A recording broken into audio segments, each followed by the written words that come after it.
আপনার কাছে এখন একটু জানতে চাই যে প্রি ওয়েডিং সিজনকে মাথায় রেখে যারা ব্রাইড এবং গ্রুম রয়েছে তারা আরও কিছু অ্যাডভান্স বা অ্যাস্থেটিক ট্রিটমেন্ট নিতে চায়, বিশেষ করে বোটক্স বা থ্রেড লিফট যদি তারা করতে চায়, এটা কতদিন আগে আসলে সেই প্রসিডিউরটা শুরু করা উচিত বলে আপনি মনে করেন?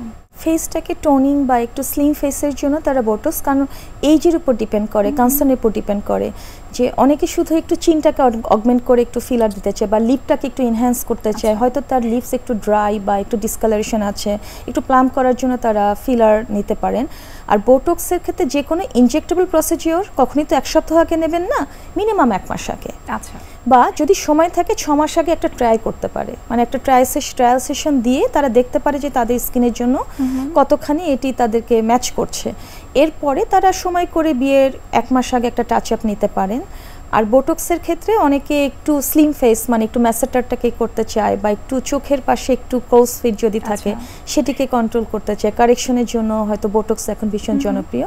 আরেকটি অ্যাস্থেটিক স্কিন ট্রিটমেন্ট এখন ভীষণ জনপ্রিয়, সেটি হচ্ছে স্কিন বুস্টার। আচ্ছা, যেটি ইনজেক্টেবল ময়শ্চারাইজার হিসেবে কাজ করে এবং এটি হাইড্রেটার, স্কিনকে প্লাম্প করে এবং রিঙ্কেলগুলোকেও কারেকশনে হেল্প করে, কারণ এটি কোলাজেন বুস্টার।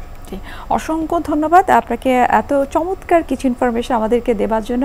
আশা করি এই প্রি ওয়েডিং সিজনে বিশেষ করে যারা গ্রুম এবং ব্রাইড, সেই সাথে যারা আপনি বলছিলেন যে সিবলিংস রয়েছে এবং আত্মীয় স্বজনরা খুব বেশি সচেতন থাকে, আশা করি আমাদের আজকের অনুষ্ঠানের মাধ্যমে অনেক ইনফরমেশন তারা জানতে পারবে। আবারও ধন্যবাদ জানাচ্ছি এবং শুভকামনা এনটিভির পক্ষ থেকে। এনটিভির দর্শককে ধন্যবাদ। সুপ্রিয় দর্শক, এতক্ষণ আপনারা দেখছিলেন এনটিভি নিয়মিত স্বাস্থ্য বিষয়ক আয়োজন স্বাস্থ্য প্রতিদিন এই অনুষ্ঠানটি।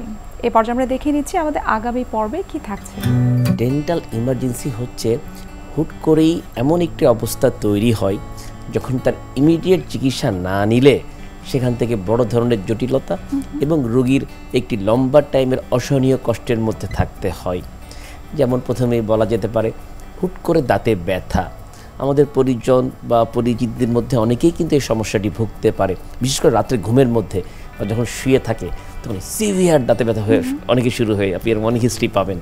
এটা মেনলি হয় শুয়ে থাকলে আসলে যে রক্তের ফ্লোটি বা গ্র্যাভিটির কারণে মাথার কাছে বা মুখের কাছে আসার কারণেই কিন্তু পেনটা বেশি হয়। আচ্ছা, যদি কোনো দাঁতে অনেক দিন আগে থেকে গর্ত হয়ে থাকে, ভেঙে থাকে, হুট করে আমাকে অ্যাকুয়েট পালপাইটিস বলি, মানে দাঁতের একদম ভিতরে যে মজ্জা থাকে সেটি কোনো কারণে এফেক্টেড হয়ে গেলেই আসলে এই সমস্যাটি তৈরি হয়।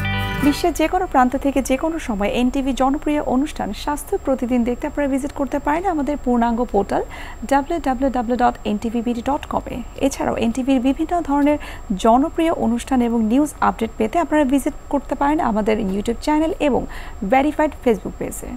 সুপ্রিয় দর্শক, আজ এখানে শেষ করতে হচ্ছে, দেখা হবে আবার আপনাদের সঙ্গে। সে পর্যন্ত আপনারা সবাই ভালো থাকুন, সুস্থ থাকুন এবং সবসময় এনটিভির সঙ্গে থাকুন।